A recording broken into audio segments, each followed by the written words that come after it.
This has now been discontinued. This is the Griot's Garage 3-inch mini polisher. It's a 5mm random orbital polisher. And at the time these things were for sale, everybody in the internet world would say, those things are too weak, they don't take swirls out. And I said, I agree. I don't really use it to take swirls out. I use it to sand. Because at the time, it was the only 5mm random orbital polisher that could be used as a sander on the market, and it worked great. They discontinued it, but the good news is they did bring out the G8. Okay, so now you bumped up from 5mm to 8mm with a 3-inch backing plate. So you still have this as an option. Here is another option. This is a real popular tool. This is a Flex PXE80, or most people just call it the Pixie. I have this one set up with the 6mm drive unit. They come in the box with a rotary 3mm and 12mm. And so what a lot of guys try to do is they try to sand with this, and it works, but because it's free spinning, the whole time you're sanding, if you don't hold that thing perfectly flat against the surface, it stalls out. Just like we talk about pad stalling, now you have sanding disc stalling. So it's a little bit on the anemic side compared to the G8 or the old Griot's Garage 3-inch mini polisher, which you can still find on eBay once in a while. So here's two other options that are real popular. Here's a Porter cable, and what I've done with the Porter cable is I took the backing plate off and I put a 3-inch backing plate on there. So now I can turn and churn 3-inch sanding discs. So this is a good option. A little bit bulky because the tool's so big compared to the size of the sanding disc, but it's very doable. And then here's another Harbor Freight. This is a Harbor Freight 6-inch DA. Again, it's an 8mm free spinning random orbital. And I took the big old honkin' 6-inch backing plate off of it and put a 3-inch on here. So here's another way to sand it. But all 1, 2, 3, 4, 5. All 5 of these tools are free spinning random orbital polishers. And that means the whole time you're using, you gotta try to just hold them just right to maintain good sanding rotation to get the job done in a time efficient manner. So one day I was thinking, how could I speed this up? And let me tell the story first though. I was teaching a class and we were using these types of tools, and someone asked me, Mike, why don't we just use a rotary polisher to sand the headlights? And I said, well, when you put the sanding disc on here, so here's a 500 grit sanding disc, and here's your 3-inch backing plate, and when you stick this on there, because the backing plate's hard, and even though the Mirka Abralon have about a 1/4 inch of foam, it's still a fairly stiff sanding disc. If you take this down onto the headlight, and if you don't hold it perfectly flat, so you tilt it just a little bit, nothing's spinning, you will gouge that plastic. You'll put a V-cut into the plastic. And now you're gonna have to get something like this, a hard block. You're gonna have to sand that thing for a long time until you've refined or you've leveled that gouge you put into some other dude's headlight, okay? So I says, well, tell you what, if you want to try, go ahead. So I actually set up a rotary polisher with a 3-inch disc. I handed it to him. And of course, he tilted it and he gouged that plastic, and I'm the guy that had to fix it. And I remember spending 45 minutes, just like you saw me here, sanding, till I flattened that headlight out and removed the gouge. Okay, let's fast forward. So can it be done? Yeah, but there's a trick to it. So let me share the trick. Fast forward to, I think it was our February 2-day class last year, okay? So I'm sitting here, I'm thinking, how can I show the rotary to sand headlights? Because then I don't got to mess with sanding disc stalling. It's just such a time waster. And that's when it hit me. I thought, what if I put 2 or 3 foam interface pads on the backing plate first, and here's what this would do. So if you bring this down crooked, okay, instead of flat, you bring it down crooked, instead of gouging, the foam compresses and it keeps that sanding disc flat. You don't gouge the headlights. And now you can sand really fast. So let me just demonstrate that. So first thing I'm gonna do is I'm gonna put the interface pads on, and I'm just using 2 for this. And again, remember the Mirka Abralon is a foam back sanding disc. This is why you don't use them to level orange peel. They don't flatten surfaces out. They do remove material, but they don't create that show car finish like a flat piece of sandpaper or a flat sanding disc would. So just a little comment there about using these to remove orange peel. Okay, so here I go. I've got this is actually the new Flex 24 volt rotary. I have an extension on here, and the reason I like to use the extension is because it moves the body of the tool away from the action so I can better see what this is doing. It helps with all kinds of things, having an extension. Okay, so a little bit of lube on here. And for this, I'm just going to start out with just the slow speed setting. Actually, I'm going to bump this up to about 3. Turn the tool on, lock the power switch, grab the battery, the head of the tool. Now I've got good leverage over the tool. Now I'll start sanding. And just like I said, that foam interface, it flexes to not only keep the sanding disc flat, but it conforms to the curve of this headlight. And as you can see how I'm throwing the splatter, the sanding slurry? I'm throwing it all over the place. This is what I mean by protecting the engine compartment if you're not cleaning it, or doing this before you clean the engine compartment. So if you throw this splatter all over the place, it doesn't matter. You're going to clean it off when you do the engine compartment. And I'll tell you, this is so much easier on me than hand sanding. Okay. Wow. Nancy, can you show how yellow that is? Mm-hmm. Okay, so let's see how just a few passes by. Look at that. Boom. I mean, that looks good. There's a deeper scratch down here, so I'm going to keep going here a little bit. Let me bring this up and show you what the sanding disc looks like.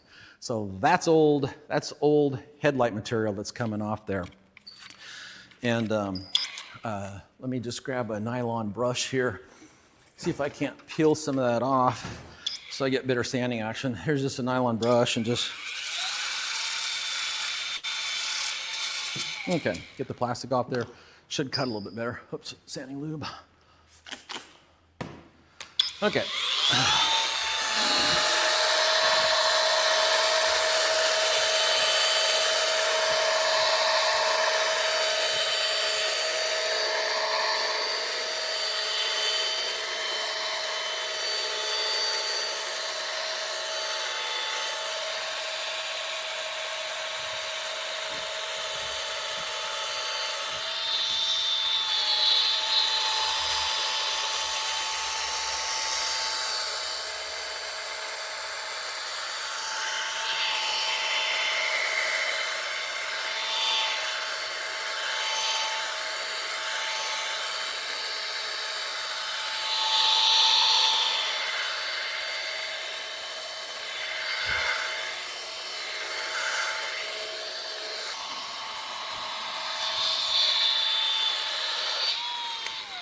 Okay, so that's the first step.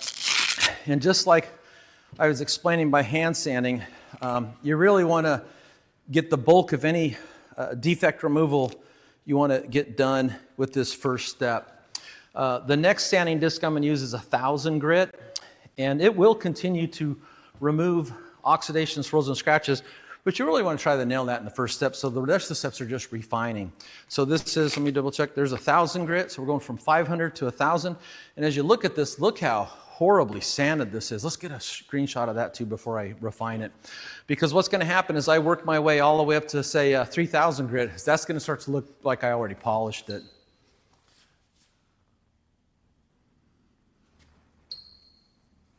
Beautiful.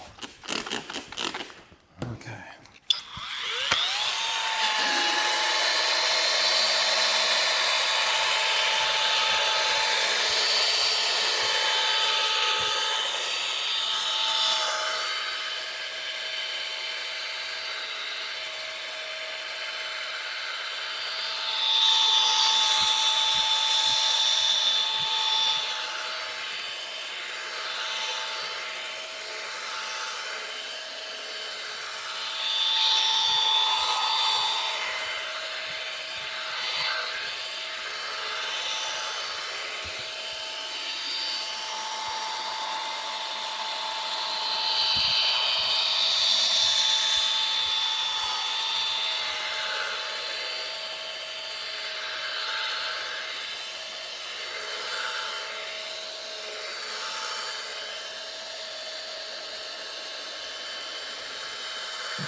Okay, and again, super important, make sure you refine all the 500 grit to 1000 grit before you move on. And compared to here's the original, the 500 grit is kind of yellow. That's the yellow oxidized plastic. Once we cut through it, now the plastic's very white or opaque looking.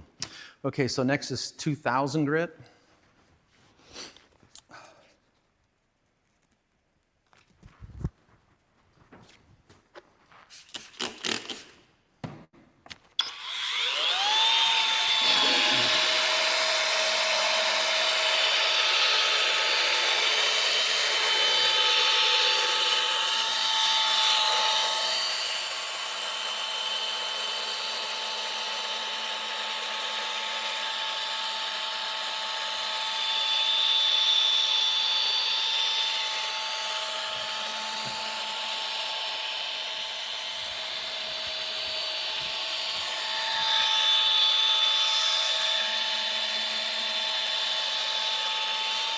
The good news about plastic is at least plastic like this is fairly soft, so it not only sands easy, but it buffs easy.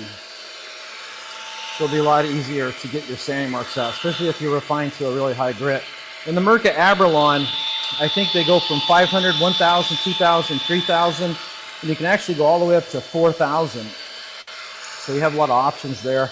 And I always tell people, let your budget be your guide. You know, a general rule of thumb is the higher the grit you sand out to, the faster and the easier the buffing will be. Okay, so see what I told you? It's actually starting to become clear now just from the sanding process. So here's the 2,000 grit disc. See the white plastic coming off? Now we'll switch over to the last. This is 3,000, and then we'll start buffing. Okay.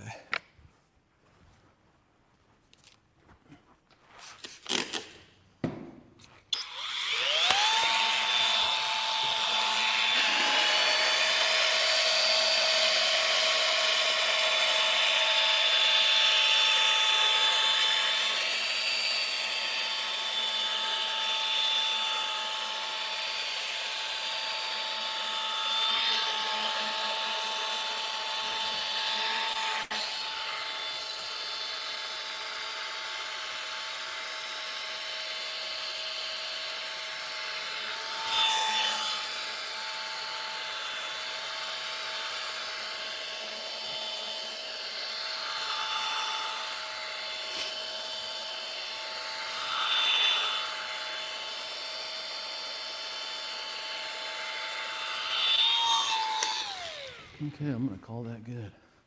Does that show up how much more clear that is? Just from sanding. Okay. And then the next step would be, of course, to pull your sanding marks out. Now for this, I showed you how to use a simple entry-level DA polisher. And this works. I just demonstrated it works. But here's how I do it, and here's the fast way of doing it. Now you go back to the same tool I was using to sand with. Here's a rotary, spins the sanding disc in a single circle. Wool pad, wool cutting pad, rotary polisher, and this will get the job done quick. So here's our new NSP product. Okay.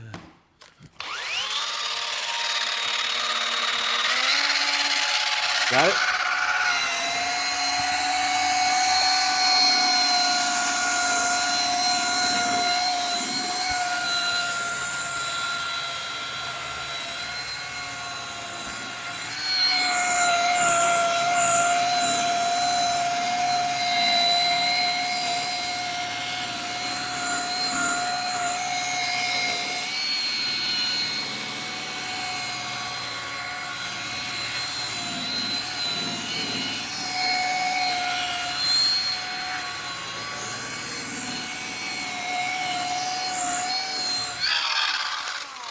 Okay, absolutely decimated those sanding marks. If you notice how I was using that instead of trying to hold it flat to the surface, I always teach guys to go up on edge a little bit. It just makes the tool easier to control. You're going to get the same job done. And now after that, this is what I practice and I teach in our classes. A lot of guys stop right there. But can anybody guess what the problem is with stopping right there? You'll have holograms. No, holograms, that's yeah. what I meant. Okay, so again, I've said this a couple of times. I'm always trying to teach people fibers. There's some fibers off this pad. Fibers are a form of abrasive. They cut the sanding marks out faster with my product because they're part of the abrasive aspect of the dynamic. Got two things cutting for you. And if you don't come back and repolish this with a foam pad and Orbital, you'll actually leave holograms in there in the sun. You'll see them. So to do that, this is another tool I really like. This is the Beast. By the way, they're discontinuing the Beast. So if you want one, you better get one while you can. Okay? All of them? Just the original Beast. The original. Yep, okay. They're just I knew go that with for a while. Sea Beast and the Super Beast. Yeah, I thought you were saying that they were getting rid of all of them. I'm like, whoa. I got it from Chris Metcalf himself, he says they're going to discontinue this tool.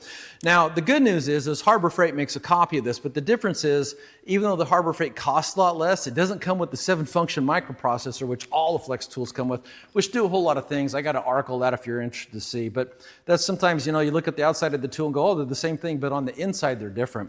Okay, so I have the new NSP product right here. I'm going to break this in just a little bit. This is a Blueberry 6-inch buff and shine foam heavy polishing. You can see I got some product on there. Excuse me. And then I'm going to go ahead and turn this on. And the reason I like this tool is because you get no buffing pad stalling. It doesn't stall out. I can push on this as hard as I want. I can hold it on edge, and that pad's going to rotate and oscillate no matter what.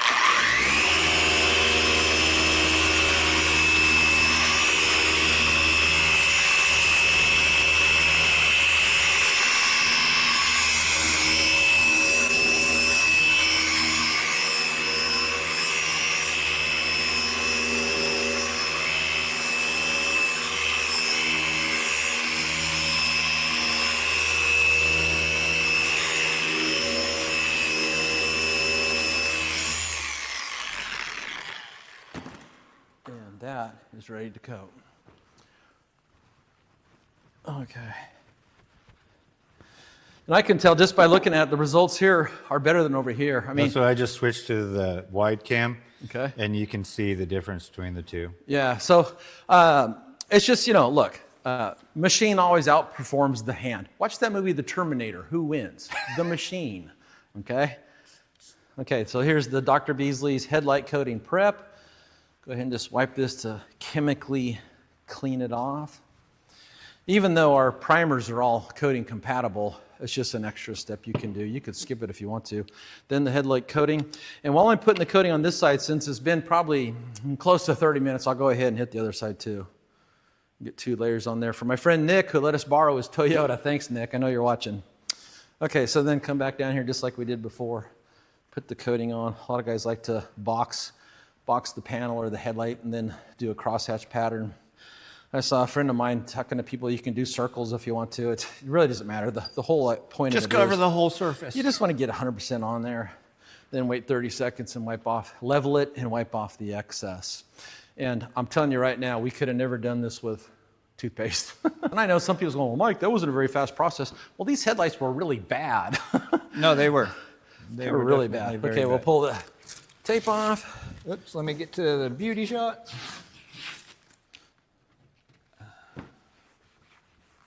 Very good job.